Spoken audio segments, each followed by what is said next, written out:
ಆನೇಕಲ್ ವಿಧಾನಸಭಾ ಕ್ಷೇತ್ರದ ಮಗಳೂರು ಗ್ರಾಮ ಪಂಚಾಯಿತಿ ವ್ಯಾಪ್ತಿಯ ಮಟ್ಟನಹಳ್ಳಿ ಗ್ರಾಮದಲ್ಲಿ ಮಗಳೂರು ಗ್ರಾಮ ಪಂಚಾಯಿತಿಯ 2025-26ನೇ ಸಾಲಿನ ಮೊದಲನೇ ಸುತ್ತಿನ ಗ್ರಾಮಸಭೆಯನ್ನು ಆಯೋಜಿಸಲಾಗಿತ್ತು. ಇನ್ನು ಮೊದಲನೇ ಸುತ್ತಿನ ಗ್ರಾಮಸಭೆಯ ಅಧ್ಯಕ್ಷತೆಯನ್ನು ಮಗಳೂರು ಗ್ರಾಮ ಪಂಚಾಯಿತಿ ಅಧ್ಯಕ್ಷರಾದ ಶ್ರೀಮತಿ ರೋಜಾ ಕೇಶವ್ ಮೂರ್ತಿರವರು ವಹಿಸಿದ್ರು. ಇನ್ನು ಗ್ರಾಮಸಭೆಯಲ್ಲಿ ಇಲಾಖೆ ಅಧಿಕಾರಿಗಳು ತಮ್ಮ ಇಲಾಖೆಯಲ್ಲಿ ದೊರೆಯುವಂತಹ ಸೌಲಭ್ಯಗಳ ಬಗ್ಗೆ ಸಾರ್ವಜನಿಕರಿಗೆ ಮಾಹಿತಿ ನೀಡಿದರು. ಹಾಗೆಯೇ ಸಾರ್ವಜನಿಕರು ಸಹ ತಮ್ಮ ಸಮಸ್ಯೆಗಳ ಬಗ್ಗೆ ಜನಪ್ರತಿನಿಧಿಗಳ ಮತ್ತು ಇಲಾಖೆ ಅಧಿಕಾರಿಗಳ ಮುಂದೆ ಹೇಳಿಕೊಂಡ ದೃಶ್ಯ ಕಂಡುಬಂತು. ಇನ್ನು ಕಾರ್ಯಕ್ರಮದಲ್ಲಿ ಕೆಪಿಸಿಸಿಎಸ್ ಸದಸ್ಯರಾದ ಸ್ವತ್ತೇಗೌಡರು, ಮಗಳೂರು ಗ್ರಾಮ ಪಂಚಾಯಿತಿ ಉಪಾಧ್ಯಕ್ಷರಾದ ಶ್ರೀಮತಿ ಸುಗುಣ ನಾಗರಾಜ್ ಹಾಗೂ ಗ್ರಾಮ ಪಂಚಾಯಿತಿ ಸದಸ್ಯರುಗಳು, ಮುಖಂಡರಾದ ಮಟ್ಟನಹಳ್ಳಿ ಶ್ರೀನಿವಾಸ್, ನಾರಾಯಣಸ್ವಾಮಿ, ಅಶೋಕ್, ಬಸವರಾಜ್, ಪಿಡಿಒ ಮಹೇಶ್ ಹಾಗೂ ಇಲಾಖೆ ಅಧಿಕಾರಿಗಳು ಮತ್ತು ಪಂಚಾಯಿತಿ ಸಿಬ್ಬಂದಿ ವರ್ಗ, ಸಾರ್ವಜನಿಕರು ಭಾಗವಹಿಸಿದ್ರು. ಇದು ವರ್ಷಕ್ಕೊಂದು ನಡೆಯೋ ಗ್ರಾಮ ಸಭೆ. ಅರ್ಥ ಆಯ್ತಾ? ರೈತರಿಗೆ ಏನಿದೆಯೋ ಅನಾನುಕೂಲಗಳು ಏನಿರ್ತದೋ ಫಸ್ಟ್ ಗ್ರಾಮ ಸಭೆಯಲ್ಲಿ ನಾವು ಕೇಳಕ್ಕಾಗೋದು. ಪ್ರತಿಯೊಂದು ಆಫೀಸಲ್ಲಿ ಬರಬೇಕಾಗಿತ್ತು. ಇದನ್ನ ಅರ್ಥ ಆಯ್ತಾ? ನೋಡಲ್ ಆಫೀಸರ್ದವರು ಅವರ ಕರ್ತವ್ಯ ಇದು. ಅಲ್ಲ ತಾನೇ ಸರ್? ನಿಮ್ ಕರ್ತವ್ಯ ತಾನೆ. ಈಗ ಯಾರು ಅಧಿಕಾರಿಗಳು ಬಂದಿಲ್ಲ, ಅವ್ರು ನೋಟಿಸ್ ಜಾರಿ ಮಾಡ್ತೀರಾ? ಪಕ್ಕ ಮಾಡ್ತೀರಾ? ಈಗ ನಾನು ಆಹಾರ ಇಲಾಖೆ ಕೇಳಬೇಕು, ಯಾಕೆ ಕೇಳಿ? ನೀವೇ ಕೊಡ್ತೀರಾ ಅನ್ಸರು? ಅಲ್ಲ ಸರ್, ಅರ್ಜಿನೂ ಕೊಟ್ಟು ಹೋಯ್ತು. ಈಗ ನಮ್ಮೂರಲ್ಲಿ ಕಡು ಬಡವರಿಗೆ 10 ಕಾರ್ಡ್ ಹೋಗಿದೆ. ಅರ್ಥ ಆಯ್ತಾ? ಈಗ ಕೇಂದ್ರ ಸರ್ಕಾರ ಮಾಡ್ತಾ ಇದೆ 1,50,000 ಮಿತಿ ಇರ್ಬೇಕು ಅಂತ ಕೊಟ್ಟಿದ್ದಾರೆ. ಒಂದು ಮನುಷ್ಯ ಇಲ್ಲಾಂದ್ರೂ ಒಂದು ದಿವಸಕ್ಕೆ 1,000 ರೂಪಾಯಿ ಸಂಪಾದನೆ ಮಾಡ್ತಾನೆ. ಅರ್ಥ ಆಯ್ತಾ? 360 ದಿನ ಎಷ್ಟು ಸಂಪಾದನೆ ಆಯ್ತು? ಅರ್ಥ ಆಯ್ತಾ? ಈ ರೇಷನ್ ಕಾರ್ಡ್ ಮಿನಿಮಮ್ ಇಲ್ಲ ಅಂದ್ರೆ ನಮ್ಮೂರಲ್ಲಿ 10 ಕಾರ್ಡ್ ಹೋಗಿದೆ. ಇದು ಜವಾಬ್ದಾರಿ ಯಾರು? ಅರ್ಜಿ ಕೊಟ್ಟಿದ್ದೀವಿ, ತಹಸೀಲ್ದಾರ್ ಅರ್ಜಿ ಕೊಟ್ಟಿದ್ದೀವಿ, ಇದ್ರ ಬಗ್ಗೆ ಮಾಹಿತಿ ಇಲ್ಲ. ಅರ್ಥ ಆಯ್ತಾ? ಈಗ ನಾನು 100 ಕೋಟಿ ದುಡ್ಡು ಮಾಡಿದ್ದೆ, ಫೋನ್ ಎತ್ತಾ ಇಲ್ಲ. ಮೊದಲನೇದಾಗಿ ಯಾರೇ ಹೊಸದಾಗಿ ರೇಷ್ಮೆಯನ್ನ ನಾಟಿ ಮಾಡ್ತೀವಿ ಅಂತ ಅಂದ್ರೆ ಅವ್ರಿಗೆ ನಾವು NRT ಒಂದು ನರೇಗಾ ಯೋಜನೆಯಲ್ಲಿ ಕೂಲಿ ಭಕ್ತನಾಗಿ ಬರೆಸ್ಕೊಡ್ತಾ ಇದ್ದೀವಿ. ಅದರಲ್ಲಿ 3 ಇದಿದೆ. ಒಂದು ನರ್ಸರಿ ಮಾಡೋದಕ್ಕೆ ಇದೆ, ಎರಡನೇದಾಗಿ ಹೊಸದಾಗಿ ನ್ಯೂ ಪ್ಲಾಂಟೇಶನ್ ಹೊಸದಾಗಿ ಕೇಳಿ ನಾಟಿ ಮಾಡೋದಕ್ಕೆ ಇದೆ, ಹಾಗೂ ಮರಗಡ್ಡಿ ನಾಟಿ ಮಾಡೋದಾದ್ರೆ ಅದಕ್ಕೆ 3 ಇದರಲ್ಲಿ ನಾವು ನರೇಗಾ ಯೋಜನೆಯಲ್ಲಿ ಒಂದು ಕೂಲಿ ಭಕ್ತನ ಬರೆಸ್ಕೊಡ್ತೀವಿ. ಇದಾದ ನಂತರ ಒಂದು ರೇಷ್ಮೆ ತೋಟವನ್ನು ನಿರ್ಮಾಣ ಮಾಡಿದ್ಮೇಲೆ ಇದಕ್ಕೆ ಒಂದು ಹನಿ ನೀರಾವರಿ ಘಟಕವನ್ನು ಅಳವಡಿಕೆ ಇರುತ್ತೆ. ಈ ಒಂದು ಹನಿ ನೀರಾವರಿ ಘಟಕ ಅಳವಡಿಕೆಗೆ ನಮ್ಮಿಂದ ಒಂದು PMKSY ಯೋಜನೆಯಲ್ಲಿ ಸಹಾಯಧನವನ್ನು ಬರೆಸ್ಕೊಡ್ತೇವೆ. ಹಾಗೂ ರೇಷ್ಮೆ ಹುಳು ಸಾಗಾಣಿಕೆ ಮಾಡಬೇಕಾಗುತ್ತೆ. ಈ ರೇಷ್ಮೆ ಹುಳು ಸಾಗಾಣಿಕೆ ಮಾಡೋದಕ್ಕೆ ಪ್ರತ್ಯೇಕವಾದಂತಹ ಒಂದು ರೇಷ್ಮೆ ಹುಳು ಸಾಗಾಣಿಕೆ ಮನೆಗಳ ಅವಶ್ಯಕತೆ ಇರುತ್ತೆ. ಈ ಒಂದು 1 ಎಕರೆ ರೇಷ್ಮೆ ತೋಟ ಇದ್ರೆ 600 ಚದರಡಿ ಹುಳು ಸಾಗಾಣಿಕೆ ಮನೆ ಬೇಕಾಗುತ್ತೆ. ವಿಕಲಚೇತನರ ಹಾಗೂ ಹಿರಿಯ ನಾಗರಿಕರ ಸಬಲೀಕರಣ ಇಲಾಖೆಯಿಂದ VRW ಆಗಿ ಕಾರ್ಯನಿರ್ವಹಿಸುತ್ತಿದ್ದೇನೆ. ನಮ್ಮ ಇಲಾಖೆ ವತಿಯಿಂದ ನಮ್ಮ ಮಗಳೂರು ಗ್ರಾಮ ಪಂಚಾಯಿತಿ ವ್ಯಾಪ್ತಿಯಲ್ಲಿರುವಂತಹ ವಿಕಲಚೇತನರಿಗೆ ಸೌಲಭ್ಯವನ್ನು ಒದಗಿಸುವುದು.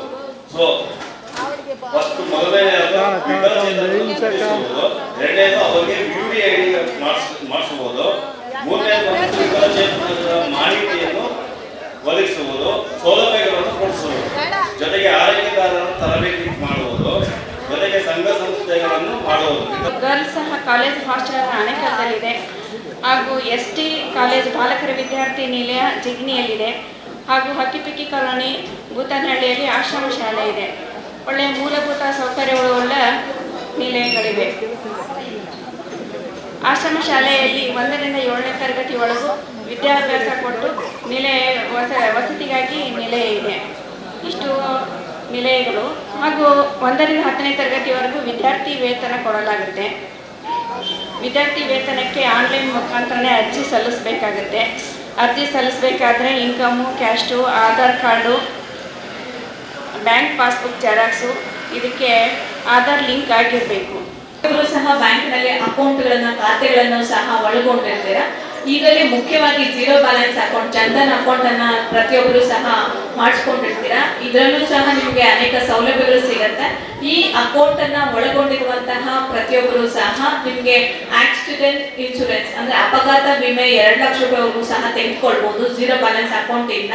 ಅದು ಯಾವ ರೀತಿ ಅಂತಂದ್ರೆ, ಒಂದು ವೇಳೆ ಅಕೌಂಟ್ ಒಳಗೊಂಡು ಅದಕ್ಕೆ ATM ಕಾರ್ಡ್, ರೂಪೇ ಕಾರ್ಡ್ ಅಂತ ಹೇಳಿ ಕೊಡ್ತಾರೆ. ಸೊ ಆ ATM ಕಾರ್ಡ್ ಅನ್ನ ತಿಂಗಳಿಗೆ ಒಂದ್ಸಲ ಬಳಕೆ ಮಾಡಬೇಕು. ಬಳಕೆ ಮಾಡಿದಂತ ವ್ಯಕ್ತಿ ಏನಾದರೂ ಅಪಘಾತದಲ್ಲಿ ಮರಣ ಹೊಂದಿದ ಪಕ್ಷದಲ್ಲಿ ಆ ಕುಟುಂಬಕ್ಕೆ 2 ಲಕ್ಷ ರೂಪಾಯಿವರೆಗೂ ಸಹ ಇನ್ಸೂರೆನ್ಸ್ ಅನ್ನ ತೆಗೆದುಕೊಳ್ಬಹುದಾಗಿದೆ. ಈಗ ಒಂದೇ ಒಂದು ಗೃಹಜ್ಯೋತಿ ಒಂದು ಸ್ಕೀಮ್ ಇದೆ ಅಷ್ಟೇ. ಅದು ಗೃಹಜ್ಯೋತಿ 200 ಯೂನಿಟ್ ವರೆಗೂ ನಾವು ಫ್ರೀ ಕೊಡ್ತಾ ಇದ್ದೀವಿ. ಅದನ್ನ ಬಿಟ್ಟರೆ ಎರಡನೇದು ನಾವಿಲ್ಲಿ ಕೇಬಲ್ಗಳು ಅಂದ್ರೆ ಊರುಗಳಲ್ಲಿ ಎಲ್ಲ ಈಗ ಏನು ಅಸರ್ಡಸ್ ಆಗಿ ಲೈನ್ಗಳಿದಾವೆ ಮನೆ ಹತ್ರ ಎಲ್ಲ ಲೈನ್ ಇದಾವಲ್ಲ ಅದನ್ನೆಲ್ಲ ತೆಗೆದು ಈ ಕೇಬಲ್ಗಳೆಲ್ಲ ಹಾಕಿಸ್ತಾ ಇದ್ದೀವಿ. ಆ ಕೇಬಲ್ಗಳನ್ನ ಬೇಗ ಹಾಕಿಸ್ಕೊಡ್ತೀವಿ. ಆಮೇಲೆ ಇನ್ನೊಂದಂದ್ರೆ ಎಲ್ಲರಿಗೂ ಜನರಿಗೆ ಏನೋ ಡೌಟ್ ಇದೆ ಅಂದ್ರೆ ಒಂದು ಸರ್ವಿಸ್ ಕರೆಂಟ್ ಕೊಡೋದ್ರ ಬಗ್ಗೆ ಸ್ವಲ್ಪ ಡೌಟ್ ಇದೆ. ಕರೆಂಟ್ ಕೊಡೋದಂದ್ರೆ ನಾವೀಗ ಟೆಂಪ್ರರಿ ಕನೆಕ್ಷನ್ಗೆ ನಾವು ಪ್ಲಾನ್ ಅಪ್ರೂವಲ್ ಆಮೇಲೆ CC ತಗೊಳ್ತಾ ಇದ್ದೀವಿ ಅಂದ್ರೆ ಕಮೆನ್ಸ್ಮೆಂಟ್ ಸರ್ಟಿಫಿಕೇಟ್. ಆಮೇಲೆ ಪರ್ಮನೆಂಟ್ ಕನೆಕ್ಷನ್ ಅಂದ್ರೆ ನಿಮಗೆ ಪರ್ಮನೆಂಟ್ ಕನೆಕ್ಷನ್ ಬೇಕು ಅಂದಾಗ OC ಮತ್ತೆ ನೀವು ಪ್ಲಾನ್ ಅಪ್ರೂವಲ್ ಕೊಡ್ಬೇಕಾಗುತ್ತೆ. ಅದು ಪಂಚಾಯತಿಂದ ಆನ್ಲೈನ್ ಮುಖಾಂತರ ಮತ್ತೆ ಕೊಟ್ಟರೆ ಅದನ್ನ ಮಾತ್ರ ಸ್ವೀಕರಿಸೋದು. ನೀವು ಆನ್ಲೈನ್ ಅಲ್ಲಿ ತಗೊಂಡ್ರೆ ಯಾವ್ದನ್ನ ಸ್ವೀಕರಿಸಲ್ಲ. ನೀವು ಬೇರೆ ಏನಾದರೂ ಡೌಟ್ ಇದ್ರೆ ಕೇಳಿದ್ರೆ ನಾನು ಏನಾದ್ರು ಹೇಳ್ತೀನಿ. ಈಗಲೂ ನಾನು ಮತ್ತೆ OC ಕೇಳ್ತಾ ಇದ್ದೀರಾ? ಸರ್ಕಾರದಿಂದ ಆದೇಶ ಆಗಿರೋದು ಗ್ರೇಟರ್ ಬೆಂಗಳೂರು ಅಂತ ಹೇಳಿ ಪುರಸಭೆ CMC DMC ಮಾತ್ರ. ಪಂಚಾಯತಿ ವ್ಯಾಪ್ತಿಯಲ್ಲಿ ಇನ್ನ ಆಗಿಲ್ಲ ಆದೇಶ. ಆಯ್ತು ಅಂದ್ರೆ 30-40 ಸೈಟ್ಗಳಿಗೆ ನೀವು ವಿತೌಟ್ MCC OC ಇದ್ದಂಗೆ ನಾವು ಕೊಡ್ತೀವಿ. ಇನ್ನು ಸದ್ಯಕ್ಕೆ ಅದು ಆದೇಶ ಆಗಿಲ್ಲ. ಈಗ ಗ್ರೇಟರ್ ಬೆಂಗಳೂರು ಒಂದು ಕಾನೂನು ಮತ್ತೆ ಗ್ರಾಮ ಪಂಚಾಯತಿ ಒಂದು ಕಾನೂನು ಇದೆಯಾ? ಅಲ್ಲ ಈಗ ಅದು ನಾನು ಹೇಳಕ್ಕಾಗಲ್ಲ. ಸರ್ಕಾರದಿಂದ ಆದೇಶ ಆಗಿಲ್ಲ. ಅವರೇ ತೆರಿಗೆ ಕಟ್ಟ ನಾವೇ ತೆರಿಗೆ ಕಟ್ಟಲ್ಲ ನಿಮ್ಗೆ? ಅದು ಗೊತ್ತಿಲ್ಲ ಸರ್ ನಮಗೆ. ಸರ್ಕಾರ ಆದೇಶ ಮಾಡೋದು ನಾವು ಪಾಲಿಸಬೇಕಾಗುತ್ತೆ ಅಷ್ಟೇ. ಕೇಳ್ಬೇಕು ಸರ್. ನಡೀತಾ ಇದೆ ಚರ್ಚೆ ಆಗುತ್ತೆ ಸರ್. ಸಾಮಾನ್ಯ ಪ್ರಜೆಗಳು ಏನ್ ಮಾಡೋದು ಹೇಳಿ? ಆಗುತ್ತೆ ಸದ್ಯದಲ್ಲೇ ಆಗುತ್ತೆ ಸರ್. ಚರ್ಚೆ ನಡೀತಾ ಇದೆ. ಅದೊಂದಾಯ್ತು. ಕೇಬಲ್ ಹೇಳಿದ್ರೆ ನಮ್ಮೂರಲ್ಲಿ ಒಂದು ಅರ್ಧ ಆಗಿದೆ, ಇನ್ನ ಒಂದ್ ಸ್ವಲ್ಪ ಜಾಸ್ತಿ ಕೆಲಸ ಮಾಡೋದು ಜಾಸ್ತಿ ಇದೆ. ಆಯ್ತು ಕೇಬಲ್ ಬರುತ್ತೆ ಅರ್ಧ ಆಗಿದೆ ಅಲ್ವಾ? ಇದು ಬರುತ್ತೆ ಸರ್. ಇನ್ನೊಂದು ತಿಂಗಳು 2 ತಿಂಗಳೊಳಗೆ ಆಗುತ್ತೆ ಸರ್. ಪಕ್ಕ ಕೇಬಲ್ ಆಗುತ್ತೆ. ಎಲ್ಲ ಗ್ರಾಮ ಸಭೆಯಲ್ಲಿ ಭಾಗಿಸ್ಬೇಕು. ಅದಕ್ಕೆ ಆದಂತ ಸುತ್ತೋಲೆಯನ್ನು ಇದೆ. ಏನಕ್ಕೆ ಅಂದ್ರೆ ಅಧಿಕಾರಿ ಯಾಕೆ ಬರ್ಬೇಕಂದ್ರೆ ಎಲ್ಲಾ ಊರಿನ ಸಮಸ್ಯೆಗಳನ್ನ ಗ್ರಾಮ ಸಭೆ ಮುಖಾಂತರವಾಗಿ ಅಧಿಕಾರಿಗಳು ತಲುಪಬೇಕಂತ ಹೇಳ್ಬಿಟ್ಟು ಸರ್ಕಾರ ಸ್ಪಷ್ಟವಾಗಿ ಒಂದು ಆದೇಶವನ್ನು ಕೊಟ್ಟಿದೆ ಗ್ರಾಮ ಸಭೆ ಮಾಡಿ. ಆಗ ನಾವು ಸದಸ್ಯರು ಗಲಾಟೆ ಮಾಡ್ತಾ ಇದ್ರು, ಯಾರು ಅಧಿಕಾರಿಗಳು ಬರಲಿ ಯಾರು ಅಂತ ಕೇಳಿ. ನಿಜನೇ ಅದು, ತಪ್ಪೇನಿಲ್ಲ. ಯಾಕಂದ್ರೆ ಎಲ್ಲ ಡಿಪಾರ್ಟ್ಮೆಂಟ್ ಬರಬೇಕು, ಯಾರು ಬರಲ್ಲ. ಗ್ರಾಮ ಸಭೆ ಏನೋ ಕೇರ್ಲೆಸ್ 12 ಗಂಟೆ 12:30 ಆದ್ರೂ ಅಧಿಕಾರಿಗಳು ಬರೋದು, ಇದೆಲ್ಲ ತಪ್ಪು. ಸರ್ಕಾರ ನಿಮ್ಗೆ ಸ್ಪಷ್ಟವಾಗಿ ನಮ್ಮ ಅಧಿಕಾರಿಗಳು ಬಂದು ನಿಮಗೆ ನೋಟಿಸ್ ಕೊಟ್ಟಿದ್ದಾರೆ, ಮತ್ತೆ ನಿಮ್ಗೆ ಎಲ್ಲ ತಪ್ಪಿಸಿದ್ದಾರೆ ಗ್ರಾಮ ಸಭೆಯಲ್ಲಿ ಬರಬೇಕಂತ. ಆದ್ರೂ ನೀವೇನೋ 11:30 12:30 ಬಂದ್ರೆ ಏನು ಪ್ರಯೋಜನ ಇಲ್ಲ. ಇದು ದಯವಿಟ್ಟು ಇದು ಮುಂದಿನ ದಿನಗಳಲ್ಲಿ ಸರಿ ಮಾಡಬೇಕು. ಆಮೇಲೆ ನಮ್ಮ ಸದಸ್ಯರು ಹೇಳಿದ್ರಲ್ಲ, ಶಾಸಕರಿದ್ದಾರೆ, ಶಾಸಕರ ಗಮನಕ್ಕೆ ತಂದು ಎಲ್ಲ ಅಧಿಕಾರಿಗಳು ನೋಟಿಸ್ ಕೊಡಿ. ನಿಮ್ಮದೇ ಪಕ್ಷದ ಶಾಸಕರಿದ್ದಾರೆ, ನೀವು ಗಲಾಟೆ ಮಾಡೋದು ಏನು ಪ್ರಯೋಜನ ಇಲ್ಲ.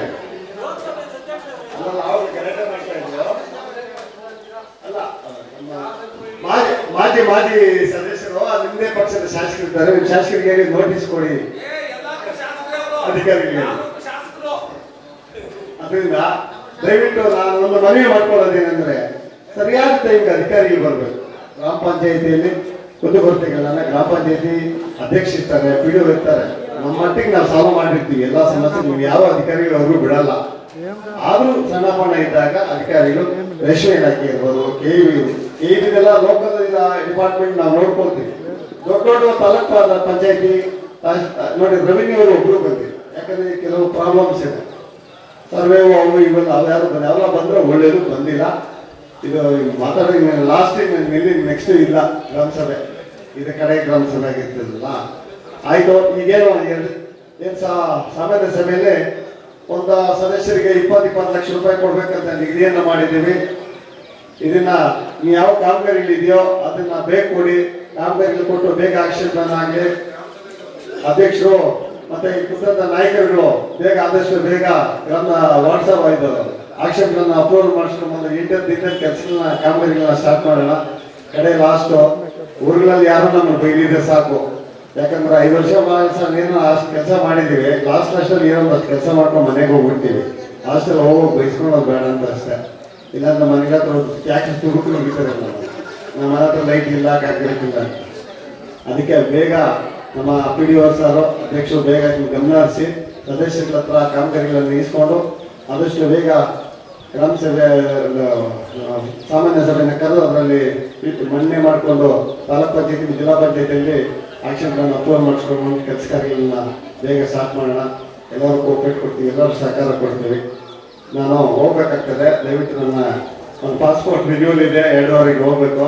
ದಯವಿಟ್ಟು ಮಾತಾಡಲು ಅವಕಾಶ ಕೊಟ್ಟಂತ ತಮ್ಮೆಲ್ಲರಿಗೂ ವಹಿಸ್ತೀನಿ. ಒಂದು ಕಾನೂನು ಇದೆ, ಗ್ರಾಮ ಪಂಚಾಯತಿ ಸದಸ್ಯರು ಕಾಮಗಾರಿ ಕೊಡೋದಕ್ಕೆ ಯಾವುದೇ ಸದಸ್ಯರಿಗೂ ರೈಟ್ಸ್ ಇಲ್ಲ, ನಮ್ಗೆ ಗೊತ್ತಿದೆ. ಸಾರ್ವಜನಿಕರು ಏನ್ ಕುಂದುಕೊರತೆಗಳು ಕಾಮಗಾರಿಗಳಾಗಬೇಕು ಗ್ರಾಮ ಸಭೆ ಮುಖಾಂತರ ಇಸ್ಕೊಂಡು ಅದನ್ನ ಸಭೆಯಲ್ಲಿಟ್ಟು ತೀರ್ಮಾನ ಮಾಡೋದು ಹಕ್ಕು ಕೊಟ್ಟಿರೋದು ನಿಮಗೆ, ಇದು ನಿಜ. ಆಗ್ತಾ ಇಲ್ಲ. ಆಮೇಲೆ ಒಂದು ನಿಮಿಷ, ನಿಮ್ಗೆ ಏನ್ ಈಗ ನೀವು ಹೇಳಿದ ಕಾನೂನು ಕರೆಕ್ಟ್. ಗ್ರಾಮ ಸಭೆ ಕರೆಯೋದು ಪ್ರತಿಯೊಬ್ಬರು ಗ್ರಾಮ ಸಭೆಗೆ ಕುಂದುಕೊರತೆಗಳ ಬಗ್ಗೆ ಯಾರೋ ಅರ್ಜಿ ಎತ್ಕೊಂಡು ಬಂದಿಲ್ಲ ಅಂದ್ರೆ ಏನ್ ಮಾಡ್ಬೇಕು?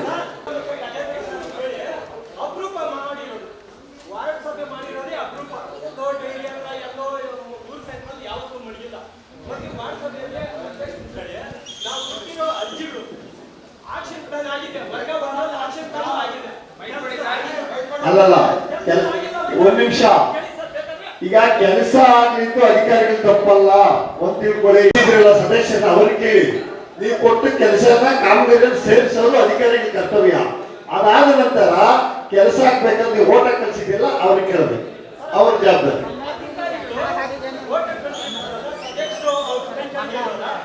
ಹೌದು, ಜನಪ್ರತಿನಿಧಿಗಳ ಮಾತು ಕೇಳೋದಕ್ಕೆ ಅಧಿಕಾರಿಗಳು ಇಟ್ಟಿರೋದು. ಇದು ರಿಯಲಿ. ಈಗ ನಾನೊಬ್ಬ ಅಧ್ಯಕ್ಷನಾಗಿ ಒಬ್ಬ ಸದಸ್ಯರಾದಾಗ ಅಧಿಕಾರಿಗೆ ತೋರಿಸ್ತೀನಿ, ಇದಾಗಬೇಕಂದ್ರೆ ಮಾಡ್ಬೇಕು. ಏನು ಜನ ಓಟ ಕಲ್ಸಿರೋದು, ನಿಮ್ಮ ಕಷ್ಟ ಸುಖಗಳನ್ನ ನಿಮ್ಗೆ ಏನ್ ಲೈಟ್ ಬೇಕು ನೀರು ಬೇಕಂತ ಕೇಳಬೇಕು, ಓಟ ಕಲ್ಸಿರೋದು ಅಲ್ವಾ? ಅದ್ರ ಜವಾಬ್ದಾರಿ ಸದಸ್ಯರುಗಳು. ನೀವು ಮನೆ ಹತ್ರ ಬರ್ತಾರಲ್ಲ ಅವ್ರು ನೋಡ್ಕೊಳ್ರಿ. ಮನೆ ಹತ್ರ ಬಂದಾಗ ಕ್ಯಾಕ್ ತುರುಕು ನುಗ್ಗಿರಿ ಕೆಲಸ ಯಾರು ಮಾಡಿಲ್ಲ, ಅವ್ರಿಗೆ ಯಾರು ಮೊಲಾಜಿ ಓಟ್ ಹಾಕಿರ್ತೀರ. ನಿಮ್ದು ನೀವು ಓಟ್ ಹಾಕಿರೋದಕ್ಕೆ ಇವತ್ತು ನಾನು ವಿಚಾರ ಕೊಟ್ಟಿರೋದು. ನೀವು ಓಟ್ ಹಾಕಿಲ್ಲ ಅಂದ್ರೆ ನಾವು ಅಲ್ಲೇ ಕುತ್ಕೊಳ್ತಾ ಇರ್ತೀವಿ. ನಿಮ್ಮ ಮಕ್ಕಳು ನೀವು ಕೊಟ್ಟಂತ ಮತದಿಂದ ನಾವು ಅಧಿಕಾರನ ಅನುಭವಿಸ್ತಾ ಇದ್ದೀವಿ. ಹೌದು, 2 ತಿಂಗಳಿದೆ, 2 ತಿಂಗಳ ಬಗೆಹರಿಸ್ಬಿಡ್ತೀವಿ.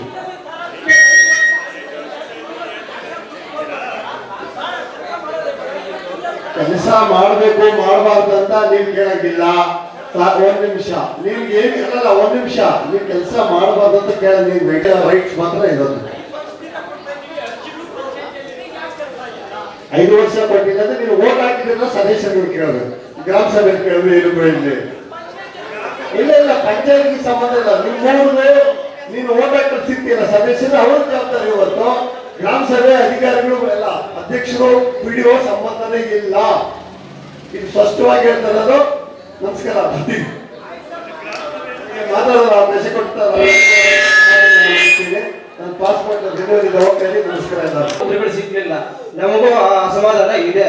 ಸುಮಾರು 16-17 ಜನ ಮೆಂಬರ್ಗಳಿಗೆ ಯಾವುದೇ ಇಲ್ಲಿ ಗೌರವ ಇಲ್ಲ. ನಾವು ಅದನ್ನ ಸುಮಾರು ಸಲ ಪ್ರಶ್ನೆ ಮಾಡಿದ್ದೀವಿ, ಅಧಿಕಾರಿಗಳ ಹತ್ರ ನಿಷ್ಠೂರನ ಆಗಿದ್ದೀವಿ.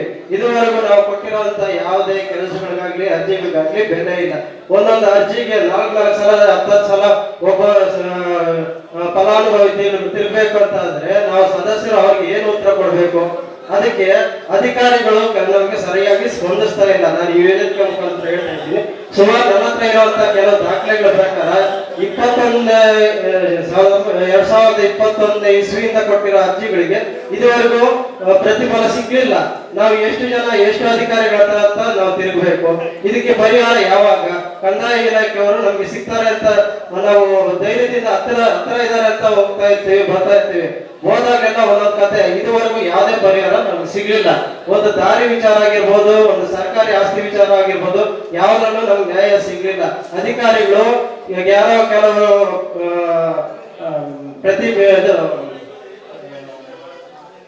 ಪ್ರಭಾವಿ ವ್ಯಕ್ತಿಗಳ ಒತ್ತಡಕ್ಕೆ ಒಳಗಾಗಿ ಯಾವುದೇ ಕೆಲಸ ಮಾಡಕ್ಕಾಗದೆ ಅವರು ಹಿಂಜರಿತಾ ಇದ್ದಾರೆ. ನಾವು ಯಾವ ರೀತಿ ಅವ್ರಿಗೆ ಸಾರ್ವಜನಿಕರಿಗೆ ಉತ್ತರ ಕೊಡಬೇಕು? ನಾರಾಯಣ ಸ್ವಾಮಿ ಅವರು ಹೇಳಿದ್ರು 21ರಲ್ಲಿ ಅವರಿಂದಾನೇ ಒಂದು ಅರ್ಜಿ ಸ್ಟಾರ್ಟ್ ಆಯಿತು. ಇದುವರೆಗೂ ಅದಕ್ಕೆ ಉತ್ತರ ಸಿಗ್ಲಿಲ್ಲ.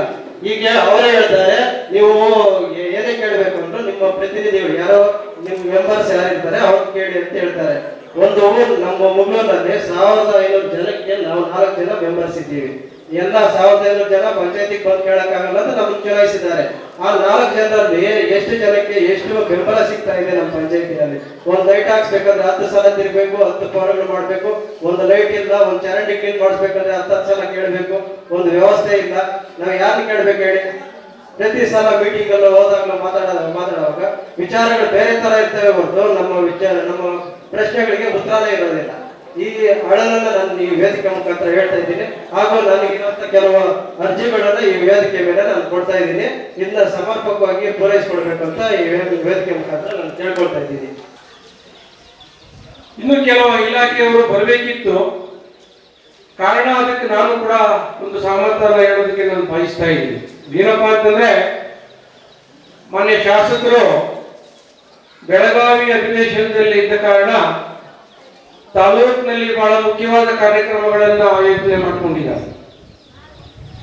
ನಿನ್ನೆ ಸಹ ಇವತ್ತು ತುಂಬಾ ಕಾರ್ಯಕ್ರಮಗಳಿರೋ ಕಾರಣ ನಿನ್ನೆ ಇದೇ ಗ್ರಾಮಕ್ಕೆ ಕಬಡ್ಡಿ ಕಾರ್ಯಕ್ರಮಕ್ಕೆ ಮಾನ್ಯ ಶಾಸಕರು ರಾಮಲಿಂಗಾರೆಡ್ಡಿ ಸಾಹೇಬರು ಹಲವಾರು ಗಣ್ಯರು ಬಂದು ಹೋಗಿದ್ದಾರೆ.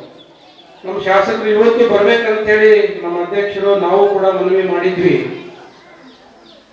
ಆದರೆ ಕಾರ್ಯಕ್ರಮಗಳು ಹೆಚ್ಚಿನ ಸಂಖ್ಯೆಯಲ್ಲಿ ಇರೋದ್ರಿಂದ ತಾಲೂಕಿನಲ್ಲಿ ಅಧಿಕಾರಿ ವರ್ಗದವರು ಕೂಡ ಇವತ್ತು ಅವ್ರ ಜೊತೆ ಇದ್ದಾರೆ. ಹಂಗಾಗಿ ಆ ಉದ್ದೇಶಪೂರ್ವಕವಾಗಿ ಅಧಿಕಾರಿಗಳು ಬಂದಿಲ್ಲ ಅಂತೇಳಿ ಏನು ಭಾವಿಸೋದು ಬೇಡ ಅಂತೇಳಿ ನಾನು ಈ ವೇದಿಕೆ ಮೂಲಕ ತಮಗೆ ತಿಳಿಸೋದಕ್ಕೆ ನಾನು ಬಯಸ್ತಾ ಇದ್ದೆ. ಆಮೇಲೆ ನಾನು ಮಾತನಾಡುವಾಗ ಹೇಳ್ತಾ ಇದ್ದೆ, ನಮ್ಮ ತಾಲೂಕಿನ ಮುಖಂಡರು ಮತ್ತೆ ಭೂ ಅಭಿವೃದ್ಧಿ ಮಂಡಳಿ ಸದಸ್ಯರು ನಮ್ಮ ಬಸಣ್ಣವರು ಆಗಮಿಸಿದ್ದಾರೆ. ಅವ್ರಿಗೂ ಕೂಡ ನಾನು ಆಗಲೇ ಹೇಳುವಾಗ ನಾನು ಹೇಳಬೇಕಿದ್ದು ಹೇಳಿಲ್ಲ, ಕ್ಷಮೆ ಇರಲಿ. ಅವರು ಕೂಡ ಈ ಕಾರ್ಯಕ್ರಮಕ್ಕೆ ಬಂದು ಭಾಗವಹಿಸಿದ್ದಾರೆ. ಅವರು ಕೂಡ ಅಭಿನಂದನೆಗಳನ್ನು ನಾನು ಸಲ್ಲಿಸ್ತಾ ಇದ್ದೀನಿ.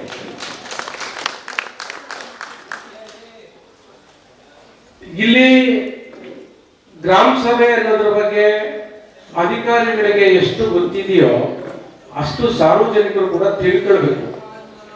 ಪ್ರತಿ ಮನೆಗೆ ಪಾಂಪ್ಲೆಟ್ ಕೊಟ್ಟಿದ್ದಾರೆ, ಹೌದಾ ಇಲ್ವೋ? ಎಷ್ಟು ಗ್ರಾಮದಿಂದ ಎಷ್ಟು ಜನ ಬಂದಿದ್ದೀರಾ ಕಾರ್ಯಕ್ರಮಕ್ಕೆ? ಕೆಲವು ಗ್ರಾಮದವರು ಬಂದಿದ್ದೀರಾ, ಒಪ್ಕೊಳ್ಳಿ. ತುಂಬಾ ಗ್ರಾಮದವರು ಗ್ರಾಮಸ್ಥರು ಬರಬೇಕಿತ್ತು. ಗ್ರಾಮಸ್ಥರಿಗೋಸ್ಕರವಾಗಿ ಈ ಕಾರ್ಯಕ್ರಮ ಆಯೋಜನೆ ಮಾಡಿರ್ತಕ್ಕಂಥದ್ದು. ನೀವೇ ನೋಡ್ಕೊಳ್ಳಿ. ಇಲ್ಲ ನೋಡ್ತಿದ್ದೀನಿ, ಉದಾಹರಣೆಗೆ ನಮ್ಮ ತಿಂಗಳು ನಮ್ಮ ಗ್ರಾಮದವರೇ ಒಂದು 2-3 ಜನ ಕಾಣ್ತಾರೆ. ಇದು ಎಂತ ಪರಿಸ್ಥಿತಿ ನೋಡಿ. ಹಿಂಗ ಆಗ್ಬಾರ್ದು. ಮುಂದಿನ ದಿನಗಳಲ್ಲಿ ಗ್ರಾಮ ಸಭೆ ಆದಾಗ ಪ್ರತಿ ಗ್ರಾಮದಿಂದ ಹೆಚ್ಚಿನ ಸಂಖ್ಯೆಯಲ್ಲಿ ಬಂದು ಭಾಗವಹಿಸಬೇಕು. ಬಂದಾಗ ನಿಮಗೂ ಕೂಡ ಕೆಲವಾರು ಅನುಭವಗಳು ನಿಮಗೆ ಸಿಗ್ತವೆ ಅಂತ ಕೂಡ ಈ ಸಂದರ್ಭದಲ್ಲಿ ನಾನು ಹೇಳೋದಕ್ಕೆ ಬಯಸ್ತಾ ಇದ್ದೀನಿ. ಸರ್ಕಾರ ಆಗಲೇ ಒಂದು ಚರ್ಚೆ ಆಗ್ತಿತ್ತು ಇಲ್ಲಿ ಸರ್ಕಾರದ KEB ವಿಚಾರದಲ್ಲಿ. ಸರ್ಕಾರ ಏನ್ ತೀರ್ಮಾನ ತಗೊಳುತ್ತೋ ಅದಕ್ಕೆ ಭದ್ರಾಗಿರ್ಬೇಕಾಗ್ತದೆ ಅಧಿಕಾರಿಗಳು. ಸರ್ಕಾರ ಒಂದು ಒಳ್ಳೆ ತೀರ್ಮಾನ ತಗೊಳ್ಳೋದ್ರಲ್ಲಿದೆ, ತಗೊಳ್ತಾರೆ. ಪ್ರತಿಯೊಬ್ಬ ಸಾಮಾನ್ಯ ಸಾರ್ವಜನಿಕರಿಗೂ ಕೂಡ ಒಳ್ಳೆಯದಾಗುವಂತ ತೀರ್ಮಾನ ತಗೊಳ್ತಾರೆ. ಅಲ್ಲಿ ತನಕ ಸೌಜನ್ಯತೆಯಿಂದ ನಾವುಗಳು ಕಾಯಬೇಕಷ್ಟೇ. ಯಾರಿಗೂ ತೊಂದರೆ ಕೊಡಬಾರದು ಅಂತ ಹೇಳಿಲ್ಲ. ಇದು ಸುಪ್ರೀಂ ಕೋರ್ಟ್ ಆದೇಶ. ಸುಪ್ರೀಂ ಕೋರ್ಟ್ ಆದೇಶ ಆಗಿರೋದನ್ನ ಎಲ್ಲರೂ ಕೂಡ ಪಾಲನೆ ಮಾಡಬೇಕಾಗ್ತದೆ. ಅದರಲ್ಲಿ ಕೆಲವನ್ನ ರಿಯಾಯಿತಿ ಕೊಡಬೇಕಾದ್ರೆ ತಜ್ಞರ ಸಮಿತಿಯನ್ನ ಒಂದು ರಚನೆ ಮಾಡಿದ್ದಾರೆ ಸರ್ಕಾರ. ಆ ತಜ್ಞರ ಸಮಿತಿ ವರದಿ ಸುಪ್ರೀಂ ಕೋರ್ಟ್ ಹೋಗ್ಬೇಕು. ಹೋದಾಗ ಒಂದು ಅಂತಿಮವಾದ ಒಂದು ತೀರ್ಮಾನ ಆಗ್ತದೆ. ಅವಾಗ ಯಥಾಸ್ಥಿತಿ ನಮ್ಗೆಲ್ಲರಿಗೂ ಕೂಡ ಅನುಕೂಲನೂ ಆಗ್ತದೆ. ಅದರಲ್ಲಿ 30-40 ಬಿಟ್ಟು ಅದಕ್ಕಿಂತ ಹೆಚ್ಚಿನ ಸೈಟ್ ಅಲ್ಲಿ ಮನೆ ಅಥವಾ ಕಮರ್ಷಿಯಲ್ ಏನಾದ್ರು ಮಾಡೋದಿದ್ರೆ, ವಾಣಿಜ್ಯ ಕಟ್ಟಡಗಳು ಮಾಡೋದಿದ್ರೆ ಅಲ್ಲಿ ಇಷ್ಟಡಿ ಬಿಡ್ಬೇಕು ಅಂತ ಹೇಳ್ತಾ ಇರೋದು ನಮ್ಮ ಒಳ್ಳೆಯದಕ್ಕೆ. ಸರ್ಕಾರ ವಾದ ಮಾಡ್ತಾ ಇರೋದು 30-40 ಸೈಟ್ ಇಂದ ಒಳಗಡೆ ಇರ್ತಕ್ಕಂಥವ್ರಿಗೆ ಯಾವುದೇ ತೊಂದರೆ ಆಗಬಾರದು ಅಂತೇಳಿ ವರದಿನ ಕಳಿಸ್ತಾ ಇದ್ದಾರೆ. ಅದು ಒಳ್ಳೇದಾಗ್ತದೆ, ಅಲ್ಲಿ ತನಕ ಕಾಯಬೇಕು. ಆಮೇಲೆ ನಮ್ಮ ಪಂಚಾಯತಿ ವ್ಯಾಪ್ತಿನಲ್ಲಿ ತಮ್ಮ ಎಲ್ಲಾ ಗ್ರಾಮದ ಸಾರ್ವಜನಿಕರಿಗೆ ನಾವು ಕೇಳ್ಕೊಳ್ಳೋದು ಒಂದೇ, ಏನೇ ನಿಮ್ ಸಮಸ್ಯೆ ಇತ್ತು ಅಂತಂದ್ರೆ ನೀವು ಲಿಖಿತ ಮೂಲಕ ಪಂಚಾಯತಿಗೆ ಕೊಟ್ಟಿರ್ಬೇಕು. ನೀವು ಕೊಟ್ಟು ಯಾವುದೋ ಅರ್ಥ ಕೆಲಸ ಆಗಲಿಲ್ಲ ಅಂದಾಗ ನಾವು ವೇದಿಕೆಯ ಮೂಲಕ ಇವತ್ತು ನಾವು ಅಧಿಕಾರಿಗಳನ್ನ ಪ್ರಶ್ನೆ ಮಾಡಬಹುದು. ಅಂತದ್ದೇನಾದ್ರು ಇದೆಯಾ? ಆಯ್ತು, 1 ನಿಮಿಷ. ಈಗ ಸ್ನೇಹಿತರು ಹೇಳಿದ್ರು ಆಯ್ತು. ನೋಡಮ್ಮ ಲಕ್ಷ್ಮಿ ಅವರೇ, ನಿಮ್ಮಲ್ಲಿ ಪೂರಕವಾದ ದಾಖಲೆಗಳು ಏನಿದೆ ಅದನ್ನ ನಮ್ಮ ಪಂಚಾಯತಿ ಅಧಿಕಾರಿಗೆ ಕೊಡಿ, ಮತ್ತೆ ಅವ್ರು ನಿಮ್ಮನ್ನು ಕೇಳ್ತಾರೆ. ಆ ದಾಖಲೆ ನೀವು ಕೊಟ್ಟಾಗ ನಿಮ್ಗೆ ದಾಖಲೆ ಮಾಡ್ಕೊಡೋದಕ್ಕೆ ಸಾಧ್ಯ ಆಗುತ್ತೆ. ಆಯ್ತು, ನೀವು ಕೊಟ್ಟಿದ್ರೆ ಅದನ್ನ ಗಮನದಲ್ಲಿದೆ ಅಂತೆ.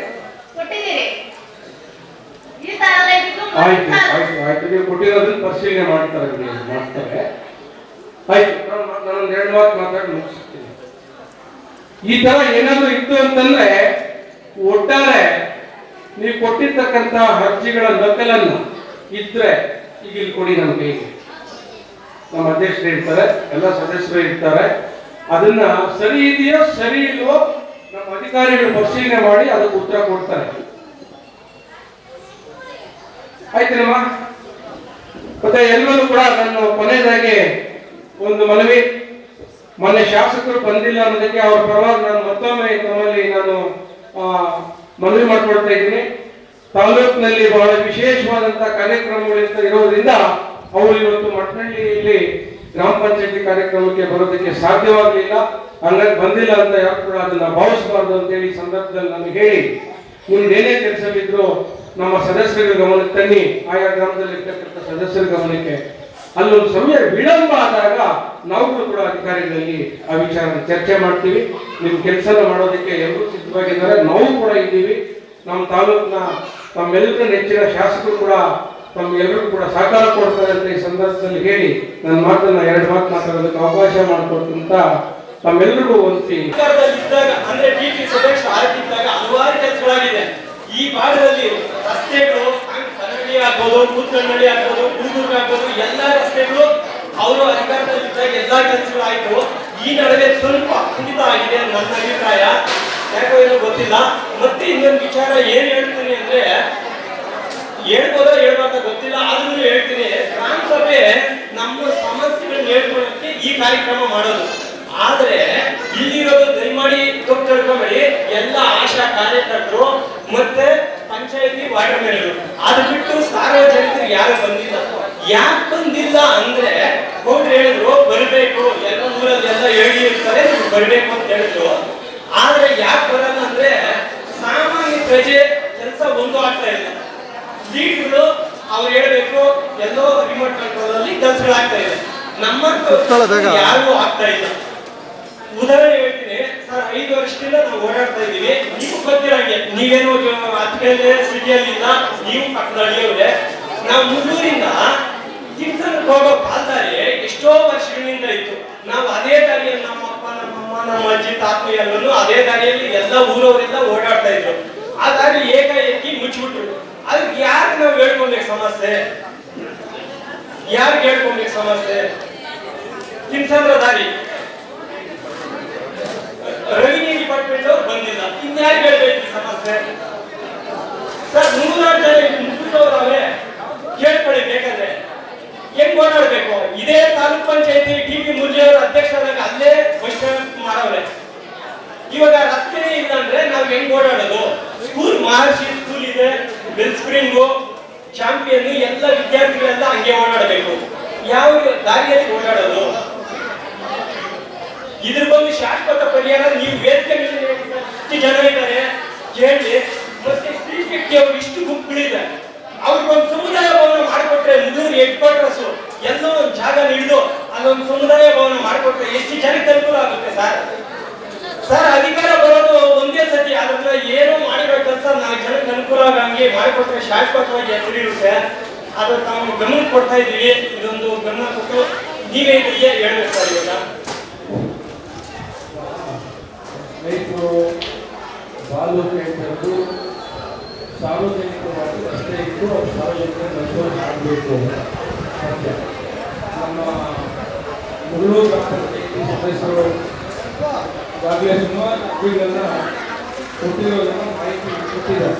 ನಾನು ಒಂದ್ಸಲ ಇದನ್ನ ಪರಿಶೀಲನೆ ಮಾಡಿದ್ವಿ. ನಾನು ಅವರು ಒಂದು ಮನವಿ ಮಾಡ್ಕೊಂಡು 1 ವಾರ 15 ತಾರೀಕು ಬೇಕಾಗಿ ಕೊಡ್ತೀನಿ. ನೋಡಪ್ಪ, ಇದು ನಕಾಶೆಯಲ್ಲಿ ಏನಿದೆಯೋ ಅದರಂತೆ ರಸ್ತೆ ಮಾಡಬೇಕಾದ್ದು ಸರಿ. ಅದಕ್ಕೆ ಸರ್ಕಾರದ ವತಿಯಿಂದ ಅಧಿಕಾರಿಗಳಿಂದ ಏನು ಸಹಕಾರ ಮಾಡಬೇಕಾಗುತ್ತೋ ದಾಖಲೆ ಪ್ರಕಾರವಾಗಿದ್ದಾಗ ಸರಿ ಇದ್ರೆ ಮಾಡಿಸೋಣ ಅಂತ ನಾನು ಕೂಡ ಹೇಳಿದ್ದೆ. ಅವರು ಯಾವ್ಯಾವ ಇಲಾಖೆಗೆ ಅರ್ಜಿ ಕೊಟ್ಟರು, ಏನೇನಾಯ್ತು ಅಂತೇಳಿ ವಾಸ್ತವಾಂಶ ಕೊಟ್ಟಿದೆ. ಇದನ್ನ ತಾವುಗಳಿಗೆ ನಾನು ಸಭೆ ಮೂಲಕ ಹೇಳ್ತಾ ಇದ್ದೀನಿ. ನೀವು ಮಂಗಳೂರಿನಲ್ಲಿ 2 ಬಾಕಿ ತಾವು ಹೇಳಿದ್ರಿ, ನೀವೆಲ್ಲ ಅಧಿಕಾರದಲ್ಲಿದ್ದಾಗ ತುಂಬಾ ಕೆಲಸಗಳು ಆಗಿತ್ತು ಅಂತ. ಬನ್ನಳ್ಳಿ ರಸ್ತೆ ಕಾಮನಹಳ್ಳಿ ಚಿಕ್ಕನಹಳ್ಳಿಯಿಂದ ಪ್ರಾರಂಭ ಮಾಡಿ ನಾವು ಮಂಗಳೂರು ತಲುಪಿಸ್ಬೇಕು ಹೈವೇಗೆ ಅಂತ ಮಾಡಿದ್ವಿ. 9 ಕಿಲೋಮೀಟರ್ ಹಾಕ್ಸಿದ್ವಿ ಆ ಸಂದರ್ಭದಲ್ಲಿ. ಅಲ್ಲೊಂದು ಕೇವಲ ಒಂದು 100 ಮೀಟರ್ ಇರ್ಬೋದು ಅನ್ಕೊಳ್ತೀವಿ, 150 ಮೀಟರ್. ಅದು ಒಂದು ಇದು ಒಂದಕ್ಕೆ 2 ನಾವು ಮಾಡಬೇಕಾದ್ರೆ ನಿಮ್ಮ ಗ್ರಾಮಸ್ಥರ ಸಹಕಾರ ತುಂಬಾ ಅಗತ್ಯ. ಎಲ್ಲ ಕಾನೂನಿಂದಲೇ ಹೋಗೋಕ್ಕಾಗಲ್ಲ. ಅದಕ್ಕೊಂದು ಅವಕಾಶ ಇದೆ, ಪದ ಬದಲಾವಣೆ ಅಂತ ಇದೆ. ಎಲ್ಲಿ ನಕಾಶೆ ಇದೆಯೋ ಅದನ್ನೇ ಮುಂದುವರಿಸ್ಕೊಂಡು ಹೋಗ್ಬೇಕಂದಾಗ ಅಲ್ಲಿರ್ತಕ್ಕಂಥ ವಾಸ್ತವವಾಗಿ ತೊಂದರೆ ಆಗುತ್ತೆ ಇದ್ರೆ ಅವ್ರದೇ ಜಮೀನಿನಲ್ಲಿ 1,000 ಕೊಡ್ಬೋದು. ಅದಕ್ಕೆ ಪದ ಬದಲಾವಣೆ ಅಂತ ಹೇಳ್ತೀವಿ. ಅದು ಜಿಲ್ಲಾಧಿಕಾರಿ ಆದೇಶ ಮಾಡುವಂತದ್ದು, ಪಂಚಾಯತಿಗೆ ಬರಲ್ಲ, ಪಂಚಾಯತಿ ರಿಪೋರ್ಟ್ಸ್ ಮಾಡ್ಬೋದು. ಹಾಗಾಗಿ ನೀವು ಗ್ರಾಮಸ್ಥರು ಆ ವಿಚಾರವಾಗಿ ಒಂದು ಮನವಿಯನ್ನು ಶಾಸಕರಿಗೆ ಕೊಡಿ. ನಾನು ಕೂಡ ನಿಮ್ಮ ಜೊತೆ ಬರ್ತೀನಿ, ಅದ್ರ ಬಗ್ಗೆ ವಾಸ್ತವಾಂಶ ನಾನು ಹೇಳ್ತೀನಿ. ಆ ಬನ್ನಳ್ಳಿ ರಸ್ತೆ ಆದಷ್ಟು ಬೇಗ ಆಗೋದು ಸ್ವಲ್ಪ ಕೆಲಸ.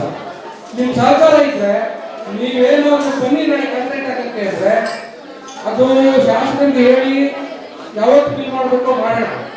ಅದೇನಾದ್ರು ಆಗಿತ್ತು ಹಿಂದಿನ ವಿಚಾರ. ನಾಳೆ ಅಂದ್ರೆ ನಾಳೆ ಕಾಂಕ್ರೀಟ್ ಕೆಲಸ ಮಾಡಿಸೋದಕ್ಕೆ ನಾನು ತಯಾರಾಗಿದ್ದೀನಿ. ಯಾವುದು ಬನ್ನಳ್ಳಿ ರಸ್ತೆ ಕೆಟ್ಟ ಸಂದರ್ಭದಲ್ಲಿ ಅದು ಮಾಡಿಸ್ಬೇಕು. ಅದೊಂದು ಸಹಕಾರ ಕೊಡಿ.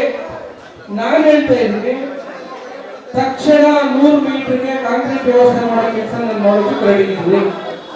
ಇನ್ನೊಂದು ಹೇಳ್ತಾ ಇದ್ದೀರಾ, ಇದು ದಾಖಲೆಯಲ್ಲಿ ಏನಿದೆಯೋ ಅದೇ ಆಗ್ಬೇಕು ಅಂತಂದ್ರೆ ಆಗ್ಬೋದು. ಅಥವಾ ಪದ ಬದಲಾವಣೆ ಮಾಡ್ಕೊಂಡ್ರೆ ಅವ್ರಿಗೂ ಒಳ್ಳೇದಾಗುತ್ತೆ, ಇವ್ರಿಗೂ ಒಳ್ಳೇದಾಗುತ್ತೆ. ಸ್ವಲ್ಪ 50 ಹೇಳ್ತಾರೆ. ಮೊನ್ನೆ ಸದಸ್ಯ ಅಂಬರೀಶ್ ಅವರ ಅನುದಾನದಲ್ಲಿ ಆಲ್ರೆಡಿ 200 ಮೀಟರ್ ಕೆಲಸ ಆಗ್ಬಿಟ್ಟಿದೆ. ಇನ್ನಿರೋದು ಕಾರ್ಯ 50 ಅಡಿ ಮಾತ್ರ ಬನ್ನಳ್ಳಿ ರಸ್ತೆ. ಪಕ್ಷಾತೀತವಾಗಿ ಎಲ್ಲರೂ ಒಟ್ಟಿಗೆ ಸೇರ್ಕೊಳ್ಳಿ, ನಿಮ್ ಸಹಕಾರ ಕೊಡಿ. ಅದು 50 ಮೀಟರ್ ಇದೆಯೋ 100 ಮೀಟರ್ ಇದೆಯೋ ಕಾಂಕ್ರೀಟ್ ಹಾಕ್ಸೋ ಕೆಲಸ ನಾವು ಮಾಡ್ತೀವಿ. ಅಷ್ಟೊಂದು ಮಾತ್ರ ಅದು ಅನುದಾನ 50 ಲಕ್ಷ ಬಂದಿದೆ. ಅದನ್ನ ಸ್ವಲ್ಪ ನೀವು ದಯಮಾಡಿ ಅದನ್ನ ಸ್ವಲ್ಪ ಜಲ್ದಿ ಕೆಲಸ ಮಾಡಿಸ್ಕೊಡಕ್ಕೆ ವ್ಯವಸ್ಥೆ ಮಾಡಿಕೊಡ್ಬೇಕು. ಈಗ ನೋಡಿ, ನಮ್ಮ ಕರ್ನಾಟಕ ಸರ್ಕಾರ ಮಹಿಳೆಯರಿಗೆ ಗ್ಯಾರಂಟಿ ಯೋಜನೆಗಳನ್ನ ಕೊಟ್ಟು ತಮ್ಮನ್ನೆಲ್ಲರೂ ಕೂಡ ಸಮಾನತೆಯಿಂದ ಕಾಣಬೇಕು, ನಿಮ್ಮ ಕಷ್ಟ ಕಾರ್ಪಣ್ಯಗಳಿಗೆ ಒಳ್ಳೆಯದಾಗಬೇಕು ಅಂತ ಹೇಳಿ ಒಂದು ಒಳ್ಳೆಯ ಯೋಜನೆಯನ್ನ ಸರ್ಕಾರ ತಗೊಂಡಾಗ ಏನಾಯ್ತು, ಹಣ ಎಲ್ಲ ಇದಕ್ಕೆ ಕೊಡ್ಬೇಕಾಗಿ ಬಂತು. ಹೆಣ್ಮಕ್ಳಿಗೆ ಈ ನಿಮ್ ಸಹಕಾರ ನಮಗ್ ಬೇಕು, ನಮ್ಮ ಸಹಕಾರ ನಿಮಗ್ ಬೇಕು ಅಂದ್ರೆ ನಮ್ಮ ಪಕ್ಷಾತೀತವಾಗಿ ಮಾತಾಡ್ತಿದ್ದೀವಿ. ನಮ್ಮ ಗ್ರಾಮದ ಮುಖಂಡರನ್ನೆಲ್ಲ ಪ್ರಶ್ನೆ ಮಾಡ್ತಿದ್ದಾರೆ, ಆ ರಸ್ತೆ ಆಗಲಿಲ್ಲ ಇದಾಗಲಿಲ್ಲ ಅಂತ. ಫಸ್ಟ್ ಆದ್ಯತೆ ಮಹಿಳೆಯರಿಗೆ ಕೊಟ್ಟಾಯಿತು. ಮುಂದಕ್ಕೆ ಅದನ್ನು ಮುಂದುವರಿಸ್ಕೊಂಡು ಹೋಗೋ ಕೆಲಸ ಸರ್ಕಾರ ಮಾಡುತ್ತೆ. ನಮ್ಮ ವೆಂಕಟೇಶ್ ನಮ್ಮ ಕಾಲೇಜವರು ಕೇಳ್ತಾ ಇದ್ದಾರೆ, ಈಗಾಗಲೇ ನಾನು ಆದೇಶದ ಕಾಪಿ ಮಂಗೇಶ್ ಕೊಟ್ಟಿದ್ದೀನಿ. 50 ಲಕ್ಷ ರೂಪಾಯಿ ಸ್ಮಶಾನದ ರಸ್ತೆಗೆ, 300 ಸ್ಮಶಾನದ ರಸ್ತೆಗೆ 50 ಲಕ್ಷ ರೂಪಾಯಿ ಮಂಜೂರಾಗಿದೆ. ಅಲ್ಲ, ಆದೇಶದ ಪ್ರತಿ ನಾನು ಅಲ್ಲಿ ಕೊಟ್ಟಿದ್ದೀನಿ. ಹೌದಪ್ಪ, ಆಗಿದೆ. 3 ಕೋಟಿ ರೂಪಾಯಿ ಕಾಮಗಾರಿ ನಮ್ಮ ಪಂಚಾಯತಿಗಾಗಿದೆ. ಅದನ್ನ ಮುಂದಿನ ತಿಂಗಳು ಪೂಜಾ ಕಾರ್ಯಕ್ರಮ ಇಟ್ಕೊಂಡು ಅದನ್ನು ಮುಂದುವರಿಸ್ತೀವಿ. ಮಂಗಳೂರು ಗ್ರಾಮಸ್ಥರ ಪರವಾಗಿ ಶಾಸಕರಿಗೆ ಧನ್ಯವಾದಗಳನ್ನು ತಿಳಿಸೋಣ. ಖಂಡಿತ ದಾಖಲೆ ಇದೆ, ಆದೇಶ ಆಗಿದೆ. ಬಂದಿಲ್ಲ ಹಸುಗಳಿಗೆ ಈಗ ಚಿಕ್ಕೆ ಬಬ್ಬೆ ಕಾಯಿಲೆ ಬಂದ್ಬಿಟ್ಟಿದೆ. ವಿಪರೀತ ಕಾಯಿಲೆ ಇದು. ದಯಮಾಡಿ ಅಧ್ಯಕ್ಷರು ಮತ್ತು ಪಿಡಿಒ ಇದು ಸ್ವಲ್ಪ ಗಮನ ಹರಿಸಬೇಕಾಗಿ ವಿನಂತಿ. ಇಡೀ ಗ್ರಾಮ ಪಂಚಾಯತಿ ಕೂಡ ಇದು ಹರಡಿಬಿಟ್ಟಿದೆ ರೋಗ. ಇದನ್ನ ದಯಮಾಡಿ ಇದು ನಿವಾರಣೆ ಮಾಡೋದಕ್ಕೆ ಏನಾದರೂ ಒಂದು ವ್ಯವಸ್ಥೆ ಮಾಡಿಸಬೇಕಾಗಿ ನಮ್ಮಲ್ಲಿ ಸವಿನಯ ಪ್ರಾರ್ಥನೆ. ಇವರನ್ನ ಒಂದ್ಸಲ ನಾವು ಭೇಟಿ ಮಾಡ್ತೀವಣ್ಣ. ನಮ್ಮೂರಲ್ಲಿ ಒಂದು 2 ಅಂಗವಿಕಲರು ಇರ್ತಾರೆ. ನಿಮ್ಮನ್ನ ಒಂದ್ಸಲ ಆನೆಕಲ್ಲಲ್ಲಿ ಭೇಟಿ ಮಾಡ್ತೀನಿ ನಾನು. ಅದೇ ಆಯಮ್ಮ ಅಂತ ಕರ್ಕೊಂಡು ಮತ್ತೆ ಇನ್ನೊಂದು ನಮ್ಮ ಹುಡುಗ ಗಗನ್ ಅಂತ ಒಂದು ಹುಡುಗನಿಗೆ ಆಕ್ಸಿಡೆಂಟ್ ಆಗಿರುತ್ತೆ. ಸರ್ಕಾರದಿಂದ ಆಕ್ಸಿಡೆಂಟ್ ಆಗಿರೋರಿಗೆ ಏನೋ ಒಂದ್ ಸ್ವಲ್ಪ ಫಲಾನುಭವಿ ಸಿಗುತ್ತೆ ಅಂತ ಕೇಳ್ತೀನಿ ನಾನು. ಇವರನ್ನ ನಾವು ಕೇಳಿದಾಗ ಸರ್, ಇವ್ರು ಏಕಾಏಕಿ ಅಂತಾರೆ, ಇವೆಲ್ಲ ಕೊಡ್ಸಕ್ಕಾಗೋದಿಲ್ಲ ಕೊಡೋದಿಲ್ಲ ಅಂತ ಹೇಳ್ತಾರೆ. ಮತ್ತೆ ನಮ್ಮೂರವ್ರನ್ನೇ ಅದು ಯಾರೋ ಒಂದು 4 ಜನ ಕರ್ಕೊಂಡು ಬಂದು ಕೊಡಿಸ್ತಾ ಇರ್ತಾರೆ. ಆನೆಕಲ್ಲು ಗೌರ್ಮೆಂಟ್ ಹಾಸ್ಪಿಟಲ್ ಹತ್ರ ಡಾಕ್ಟರ್ ಹತ್ರ ನೀವೇ ಬಂದಿರ್ತೀರಾ, ನಾನು ಸಹ ಅವ್ರನ್ನ ಕರ್ಕೊಂಡು ಬಂದಿರ್ತೀನಿ. ಆಗ ನಾವು ಡಾಕ್ಟರ್ ಹತ್ರ ಹೋಗಿ ಕನ್ವಿನ್ಸ್ ಮಾಡಿ ಏನೋ ಒಂದು ಸ್ವಲ್ಪ ಪರ್ಸೆಂಟೇಜ್ ಹಾಕ್ಸ್ಕೊಂಡು ಅವ್ರು ಸರ್ಕಾರದಿಂದ ಬರುವಂತ ಅನುದಾನ ಅವ್ರು ಕೊಡಿಸ್ತೀವಿ. ಆ ಕೆಲಸ ನೀವ್ ಯಾಕೆ ಮಾಡಲ್ಲ? ಈ ತರ ಪ್ರಾಬ್ಲಮ್ ಆಗಿದೆ, ಅವ್ರ ಮೆಡಿಕಲ್ ರಿಪೋರ್ಟ್ ಎಲ್ಲ ತೋರಿಸ್ಬಿಟ್ಟು ಒಂದಿಷ್ಟು ಪರ್ಸೆಂಟೇಜ್ ಒಂದ್ ಸ್ವಲ್ಪ ಹಾಕ್ಸ್ಕೊಡಿ ಸರ್, ದಯವಿಟ್ಟು ಅವ್ರಿಗೆ ಅನುಕೂಲ ಆಗುತ್ತಂತ ನಾವು ಕೇಳ್ತೀವಿ. ನಿಮಗ್ ಸರ್ಕಾರದಿಂದ ಸ್ಯಾಲರಿ ಕೊಡ್ತಾರೆ, ಸಂಬಳ ಕೊಡ್ತಾರೆ, ಓಡಾಡಿ ಅಂತವ್ರನ್ನ ಮನೆಗೆ ಹೋಗಿ ನೀವು ಹುಡುಕಿ ಅವ್ರಿಗೆ ಅನುದಾನ ಕೊಡಿಸ್ಬೇಕು. ನೀವು ನಾವು ನಿಮ್ಮ ಹತ್ರ ಬಂದು ಕೇಳಿದಾಗ ಏಕಾಏಕಿ ಅಂತ ನಾನು ಅವ್ರಿಗೆಲ್ಲ ಕೊಡಕ್ ಆಗೋದಿಲ್ಲ. ದುಡ್ಡು ಕೊಡೋದು ಸರ್ಕಾರದಿಂದ, ಅರ್ಥ ಆಯ್ತಾ?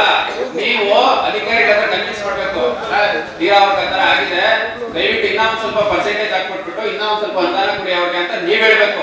ನಾನೇ ಕೇಳಿದ್ದೀನಿ ನಾವು ಇವನ್ನ ಕೊಡಕ್ ಆಗೋದಿಲ್ಲಪ್ಪ ಅಂತಾರೆ ಗೌರ್ಮೆಂಟ್ ಹಾಸ್ಪಿಟಲ್ ಅಲ್ಲಿ. ಏನಾಗುತ್ತೆ ಅವರು ಅಲ್ಲಿ ಏನು ಅವರು ಅಸೈನ್ಮೆಂಟ್ ಮಾಡಬೇಕು. ಅಸೈನ್ಮೆಂಟ್ ಮಾಡಿ ನಿಮ್ಮ ಹತ್ರ ಏನ್ ದಾಖಲೆಗಳಿದೆ, ಇಲ್ಲಿ ಅಂಗವಿಕಲತೆ ಅನ್ನೋದು 21 ಡಿಸಬಿಲಿಟೀಸ್ ಇದೆ, ಅದು ನಮ್ಗೆ ಕಣ್ಣು ಕಾಣಿಸೋದು ಜಸ್ಟ್ 7 ಡಿಸಬಿಲಿಟೀಸ್ ಮಾತ್ರ. ಸೊ ಇನ್ನಿಕ್ಕಿದ್ದೆಲ್ಲರೂ ಬರೀ ಅಸೈನ್ಮೆಂಟ್ ಮಾತ್ರ ಬರುತ್ತೆ. ಸೊ ಇವಾಗ ನೀವು ಹೇಳಿದ್ರೆ ಅವತ್ತು ಒಂದು ಸರ್ ಅವ್ರು ಏನಿದೆ ಪ್ರಾಬ್ಲಮ್ ಅಂತ ಅವ್ರ ಮನೆ ಹತ್ರ ನಾನು ಹೋಗಿದ್ದೆ, ಲಭ್ಯ ಅವ್ರ ಮನೆ ಹತ್ರ ಕೇಳಿ ಬೇಕಾದ್ರೆ ಹೋಗಿದ್ದೆ. ಅವ್ರ ಪಕ್ಕದಲ್ಲಿ ಹೋಗಿದ್ರು, ನಾನು ಮಾಡ್ಕೊಟ್ಟಿಲ್ಲ ಅವರು ಇಲ್ಲ ಅಂತ ಹೇಳಿಲ್ಲ. ನಾವು ಅಸೈನ್ಮೆಂಟ್ ನೀವು ವಿಕ್ಟೋರಿಯಾ ಹಾಸ್ಪಿಟಲ್ ಇಲ್ಲ ಸಂಜಯ್ ಗಾಂಧಿ ಹಾಸ್ಪಿಟಲ್ ಹೋಗಿ ಡಾಕ್ಟರ್ ತಗೊಂಡ್ ಬಂದಿ ಅಂತ ಹೇಳಿದ್ದೆ ನಿಮಗೆ, ಹೇಳಿದ್ದೆ ಇಲ್ಲ ನಾನು. ಸೊ ಆಮೇಲೆ ನೀವು ನಮ್ಮ ಇವರು ನವೀನ್ ಮುಖಾಂತರ ಬಂದ್ರೆ ಅಲ್ಲಿ ನವೀನ್ ಮುಖಾಂತರ ಬಂದಾಗ ಅಲ್ಲಿ ಡಾಕ್ಟರ್ ನಾವು ಹೇಳಿದ್ವಿ ಅಷ್ಟೇ. ಹಿಡ್ಕೊಂಡು ಹೋಗ್ಬೇಕಂತ ಅವಶ್ಯಕತೆ ಇಲ್ಲ. ನೀವು ಕರೆಕ್ಟ್ ಆಗಿ ರೆಸ್ಪಾನ್ಸ್ ಮಾಡೋದನ್ನ ನೀವು ಯಾವ್ದಕ್ಕೆ ಕೊಟ್ಟಾಗ ನೀವು ಕರೆಕ್ಟ್ ಆಗಿ ಕೇಳಿ. ಈಗ ನಾವು ಬಂದ್ಬಿಟ್ಟು ಏನ್ ಮಾಡ್ಬೇಕು ಅದನ್ನ ಮಾತ್ರ ಮಾಡ್ತೀವಿ ಅಷ್ಟೇ. ಅದನ್ನ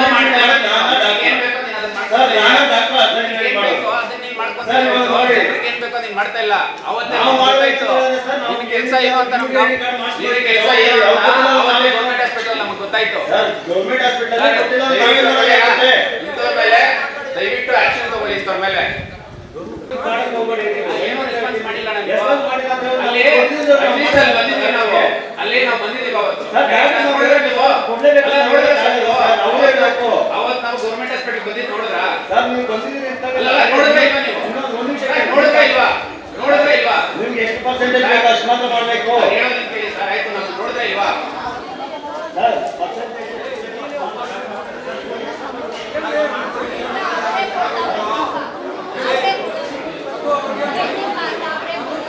ನಾವು ನೋಡಿ ನಮ್ಗೆ ಏನ್ ಕೆಲಸ ಕೊಟ್ಟಿದ್ದಾರೆ ಅದು ಮಾತ್ರ ನಾವು ಮಾಡಕ್ ಸಾಧ್ಯ. ಡಾಕ್ಟರ್ಗಳ ಹತ್ರ ಬಂದು ನಾವು ಅವ್ರ ಯಾಕೆ ಮಾಡಕ್ಕಾಗಲ್ಲ. ನಾವು ಅಟ್ಲೀಸ್ಟ್ ಅವ್ರು ಹಂಗಾಗಿಲ್ಲ, ಅವ್ರ ಕಡೆಯಿಂದ ಅವ್ರಿಗೆ ಏನ್ ಅನುಕೂಲ ಆಗ್ಬೇಕು ಅದನ್ನ ಮಾಡ್ಕೊಡಿ ಅಂತ ಕೇಳ್ತಾರೆ ನಾವು. ರೆಸ್ಪಾನ್ಸ್ ಮಾಡಿಲ್ಲ ಆಯ್ತು, ಕಾರ್ಡ್ ನಾವೇ ಮಾಡಿಸಿ ಅವ್ರು ಮಾಡಿದ ಕೆಲಸನ ಕಾರ್ಡ್ ನಾವೇ ಮಾಡಿಸಿ ನಾವೇ ಕೊಡಿಸ್ತೀವಿ. ಅವರು ನಮ್ಮ ಪಂಚಾಯತ್ ಕೆಲಸ ಮಾಡ್ತಾರೆ ಮಾತ್ರ ಯಪ್ಪ ಬಂದಿದ್ದಾನೆ ಮೇಲ್ಗಡೆ, ಕಾರ್ಡ್ ಮಾಡಿಸ್ಕೊಡಕ್ಕೆ ಏನಾಗಿತ್ತು ಅವ್ರಿಗೆ? ಆಯ್ತು, ತಪ್ಪಾಗಿದೆ ಬಿಡು. ನಾವು ನೆಕ್ಸ್ಟ್ ಆದ್ರೆ ಆದ್ರೆ ನಾನು ಗಮನಿಸ್ತಾರೆ ನಾನು ಅಟ್ಲೀಸ್ಟ್ ಯಪ್ಪ ಮಾತಾಡೋದು ಯಾರು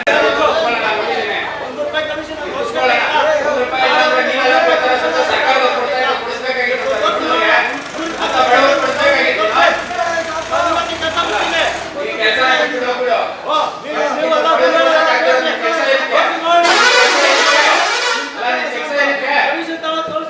ಬಂದಿದೆ ಅಲ್ಲ, ಯಾವ ದುಡ್ಡು ಹಾಕ್ತಿದ್ಯಾ? ನಿನ್ ಕೈಯಿಂದ ದುಡ್ಡು ಹಾಕ್ತೀಯಾ? ಸರ್ಕಾರದಿಂದ ಬರೋ ದುಡ್ಡೇ ಕೊಡ್ಸಲ್ಲ ನೀನು, ನಿನ್ ಕೈಯಿಂದ ದುಡ್ಡು ಹಾಕ್ತೀಯಾ? ಅಲ್ಲ, ಸರ್ಕಾರದಿಂದ ಬರೋ ದುಡ್ಡೇ ಕೊಡ್ಸಲ್ಲ ಅವ್ರಿಗೆ. ನಾವು UID ಕಾರ್ಡ್ ಅವ್ರಿಗೆ ಮಾಡ್ಕೊಡ್ಬೇಕಾ ಸರ್? ಅಲ್ಲಣ್ಣ, ಹೇಳ್ತಾನಲ್ಲ ಅಥವಾ ಅದನ್ನ ಕಾರ್ಡ್ ಮಾಡ್ಕೊಟ್ಟಿದ್ದಾರೆ ಕೇಳೋಣ ಅವ್ರಿಗೆ. ಅಲ್ಲ ಕೇಳಿ ಸರ್. ಅಕ್ಕ ಒಂದು ನಿಮಿಷ ಸೈಲೆಂಟ್ ಆಗಿರಕ್ಕ.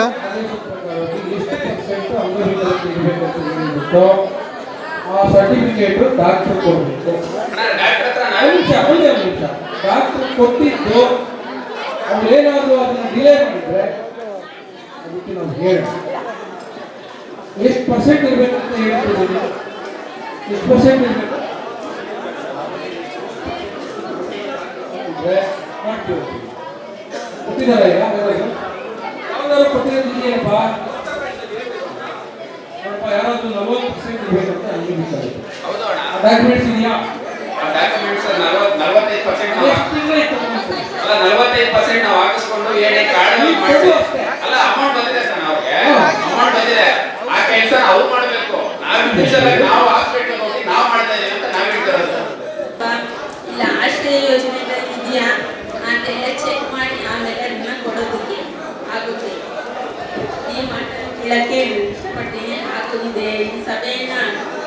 ಯಶಸ್ವಿಗೊಳಿಸ್ತಕ್ಕಂಥ ನಿಮ್ಮೆಲ್ಲರಿಗೂ ಧನ್ಯವಾದಗಳನ್ನ ಹೇಳ್ತೀನಿ.